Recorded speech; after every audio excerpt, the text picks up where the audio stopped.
साहिब ने कोई fix rate तो नहीं बताया, अलबत्ता ये इंकशाफ जरूर किया कि कैसे प्राइवेट स्कूल्स वाले पूरे के पूरे इम्तिहानी मराकज को खरीद लेते हैं। साथ ही साथ हमारे बताए गए 7 बच्चों को भी पैसों के इवज नकल करवाने की हामी भर ली। ये बच्चे कौन थे और इनके रोल नंबर्स हमारे पास कहां से आए थे, ये जानने के लिए आपको थोड़ा सा इंतजार करना होगा।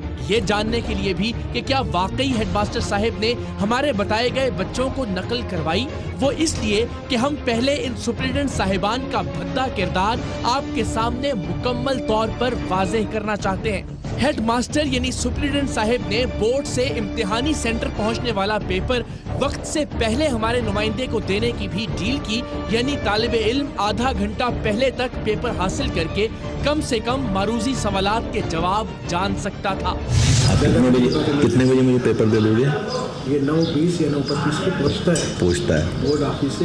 ठीक है ठीक है ठीक 5 या 10 मिनट पहले आता है। उसका चाहिए हो मैट्रिक का पेपर आए ना, फिर मुझे फोन करके बता देना। मिल जाएगा, ठीक है। क्या वाकई मैट्रिक का कोई पेपर सरेआम की टीम को वक्त से पहले मिला?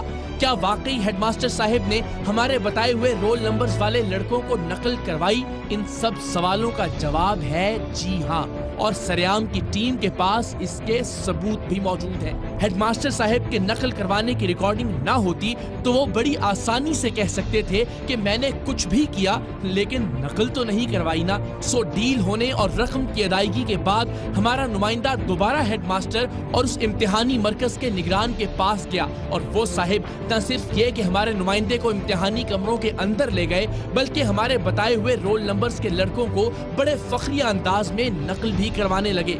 उन्होंने बड़ी बेशर्मी से उन तलबा को नकल करने के तरीके भी बताए और इस अफसोसनाक काम पर उनकी हौसला अफजाई भी की। ये बता कैसे लिख रहा है? ये सही लिख रहा है। इसको बोलिए। हाँ सही है, ठीक है। अरे करो, कुछ भी नहीं है, जिससे मर्जी जिससे कर, ठीक है ठीक है। हाँ? अगली सुबह वादे और लिए गए पैसों के मुताबिक बोर्ड से आने वाला उर्दू लाजमी का पेपर वक्त से पहले ही हमारे नुमाइंदे को थमा दिया गया, और वो भी मारूजी सवालात के दुरुस्त जवाबात पर निशान लगाकर। लाजमी है ना? यही है ना? ठीक है ना? अभी आ जाना फिर कुछ तो हमको। हाँ तो उसकी जरूरत है। किसकी? जो दूसरा जो खाली जगह वाला निशान लगा रहा हूँ वो भी ले लूँगा। हाँ वो भी दे देना। एक मिनट। हाँ ये घर वाला जो है ना, इसकी मैंने क्या ये है समझ में रख सकते। हाँ जेल में रखा है, कोई टेंशन नहीं लेगा। तो नाज़रीन, ये 10वीं जमात का उर्दू लाजमी का पेपर पर्चा शुरू होने से तकरीबन 45 मिनट पहले हमारे नुमाइंदे ने हासिल कर लिया है, और जाहिर है डील के तहत जो हेडमास्टर साहब से हुई थी, एक हिस्सा इसका जो हल किया जा सकता था, जिसपे सिर्फ आपको ऑप्शंस में से किसी एक का इंतखाब करना था, वो उन्होंने हेडमास्टर साहब ने बाकायदा हल करके भिजवाया।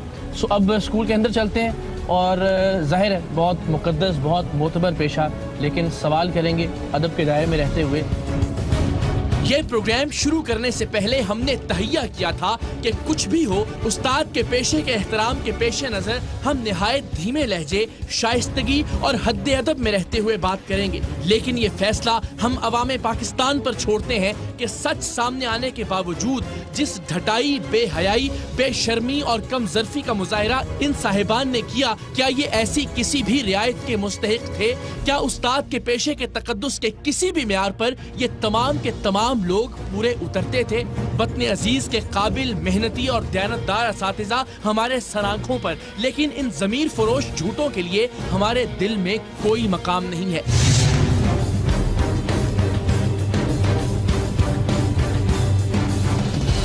आप पीछे में और आपके सामने नकल हो रही है दबा के। ये पेपर हमारे पास कैसे आया पहले? ये पेपर हमारे पास कैसे गया पहले, पेपर शुरू होने से पहले? हमें मालूम नहीं इसका, हमें इल्म नहीं है। आपको इल्म नहीं है? आपका ताल्लुक़ इतने मुक़द्दस पेशे से है कि मुझे समझ नहीं आ रहा कि मैं आपसे क्या सवाल करूं, मैं किस लहजे में आपसे बात करूं, और मैं किस तरीके से आपसे पूछूं कि ये पेपर मेरे पास कैसे गया पेपर शुरू होने से पहले। हमें मालूम नहीं, किसी और जगह से आया होगा। अच्छा, इसमें से कितने लोगों के पैसे लिए हैं आपने पेपर हल करवाने के? आप बच्चों से खुद पूछ सकते हैं।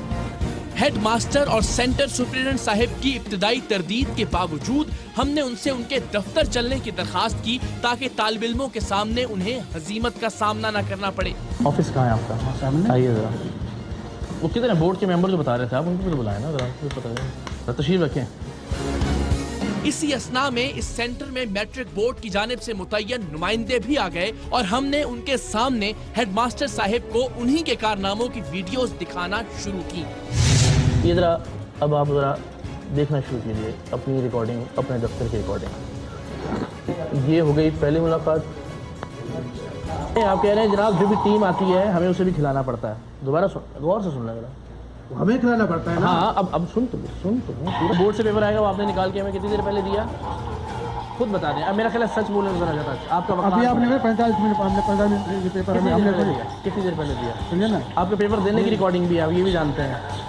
ये पेपर अपना अपना अपना अपना वक़ार अभी भी आप थोड़ा बुलंद कर लेंगे सच बोल के। आप यकीन जानिए मेरा ख्याल था कि हेडमास्टर साहिब से गलती तो हो गई है, लेकिन वो हमारे वीडियो दिखाने पर फिलफौर अपनी गलती को तस्लीम करेंगे और इसकी वजह उस्ताद के पेशे से जुड़ा हुआ एक नफीस, सच्चे और सीधे इंसान का इमेज था जो अब मुकम्मल तौर पर ताराज हो रहा था। मैं आपके हाथ जोड़ता हूँ, मैं आपसे मैं ऊंचे लहजे में बात भी नहीं कर सकता। आप उस्ताद हैं, मैं आपसे क्या कहूँ, मुझे बताएं। 45 मिनट पहले पेपर हमारे पास नहीं पहुंचे। चलिए कितनी देर पहले आपने कितनी देर पहले दिया? आपने कितनी देर और पहले जगह से दिया? आया। आपने कितनी देर पहले दिया? ये किसी और जगह से और अगर ये निकालने की रिकॉर्डिंग भी आपको दिखा सुनिए दें, ना, आप खुद खड़े होकर नकल करवा रहे थे। मेरे किसको दिए? मैं आपको नकल करवाने की भी फुटेज दिखा देता हूँ ना। हेडमास्टर साहिब के इस झूठे दावे की कली कुछ देर बाद बोर्ड के नुमाइंदे सबूतों के साथ खुद खोलने वाले थे। अच्छा आपने कुछ मेरे पास आपने कुछ अगर- गलत नहीं किया। पैसे किस चीज़ के लिए थे खराब? सुनना। पैसे किस चीज़ के लिए? कैसे कम लेना है? पैसे नहीं लिए। अभी तक तो हेडमास्टर साहिब सिर्फ हकायक से इनकार कर रहे थे, लेकिन आगे चलकर तो ये अपने आप से ही इनकार करने वाले थे, यानी सिरे से ही ये कहने वाले थे कि ये तो मैं हूँ ही नहीं। लेकिन इतने ही झूठ के बाद इस शख्स के लिए मेरे जहन में बना हुआ उस्ताद का बुत पाश पाश हो चुका था। किसी भी तरह ये इस कौम का बेड़ा गर्क ही मेरा ख्याल है आप जैसे उस्तादों की वजह से हुआ है। आप क्या बताते होंगे बच्चों को सच बोलना, ये ईमानदारी क्या चीज़ होती है, या बेईमानी क्या होती है? कितने अरसे से आप टीचिंग कर रहे हैं? 22 साल। तो आपने फिर यही पढ़ाया होगा ना बच्चों को कि झूठ बोलना है, सामने देखी हुई चीज़ जो है ना, दिन हो रहा है आपने कहना नहीं बेटा रात पक्के हो जाना है, रात पे इतना पक्का झूठ बोलना है। अब आपके सामने हमने रखी हैं सारी चीज़ें, आप बोर्ड के मेंबर होने की हैसियत से। ये बच्चे ने लिख के दिया, हमने 1000 रुपये दिए नकल करने के लिए। इस बच्चे से मैंने रिटर्न में लिखवाया, थंब इम्प्रेशन लिखवाया, ये लिखवाया मैंने। स्कूल वाले को 800 रुपये दिए, नकल करते हुए पकड़ा गया। एक ये बच्चा, ये टीचर देखे गई, जैनब साहिबा एक टीचर थी, वो देखे गई। मैंने उस बच्चे से रिटर्न में लिखवाया, मैंने कहा उस टीचर को, मैंने कहा आप सेंटर से बाहर चलिए। ये केसेस तो वो है जो पकड़े गए, ये कल मैंने चौथा वो है जो हमारा है। वो आपका जितनी देर में मैट्रिक बोर्ड के ये नुमाइंदे सबूत मेज पर इकट्ठे करते, हेडमास्टर साहिब ने एक मर्तबा फिर बोलना शुरू कर दिया। ये देखो मोबाइल नंबर ये लिखे, इनसे हमने छीन के मैं यहाँ लेकर आया था। इन्होंने पैसे नहीं दिए होंगे ना आपको, समझे ना, इन्होंने आपको पैसे नहीं दिए होंगे ना, इसलिए आपने छीना है। मैंने स्कूल में से किसी बच्चा बोल दे मेरे से 10 रुपए लिए हैं, कोई बच्चा बोल दे पूरा राउंड लगा ये के इतना बड़ा बच्चा आपको बोल रहा है, और मैं आपने ऐड किए होंगे, वो वीडियो आप ऐड दिखा कर रहा हूँ। सकते हैं कंप्यूटर के जरिए।